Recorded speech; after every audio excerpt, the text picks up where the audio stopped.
Es que lo agita porque es hermano de Turbo. En 3, 2, 1. Ey, vengo acá y yo lo hago increíble.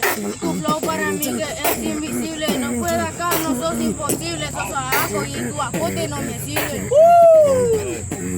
1, tiempo. Pero seguramente en esto, perro, vos no entendés que si soy invisible aparezco de atrás y no me ves. Será porque la mierda suelta con mucha más que fluidez.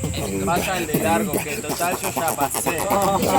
Que ya pasó, mi flow es invisible, bro. Si haría flow sería mucho más mejor. No me mires con esa cara que sos muy feo, bro. Deja de ser rapero, vos de revista, chabón. No me hagan Dale, reír. cambio.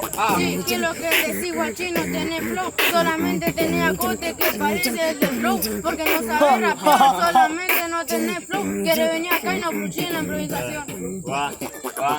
Ey, pero de rap seguramente que todos no se enteran que si el feo, vos tenés espejo de madera. Pero bueno, cuando quieras suelta más palabras que normal, que en esto suenan más completas. Nada más completas, nunca dije que yo no era feo. No te metas en asuntos que no te convengan. Entendelo. Vos, volvés para tu provincia que acá sos un muy malo rapero. Rapea mejor allá con tu acento de extranjero. Oh, si vuelvo y te rompo el culo otra vez. Ey, cada vez que vengo acá yo tengo la polo. ¿Verdad? Tengo la polo. Gracias por defenderme, pero yo me defiendo solo. Bueno, pero seguramente que mi estilo acá, perro, ya sobre. Y si te defiendo será porque en esto entro corte defensor de pobre. Pero bueno, seguro que soy más noble.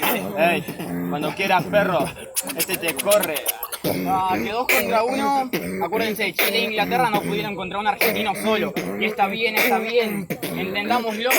Vos sos muy malo y lo tenemos que decir. Y yo soy argentino, contra iglesias traidores no van a poder con un encino. Tiempo.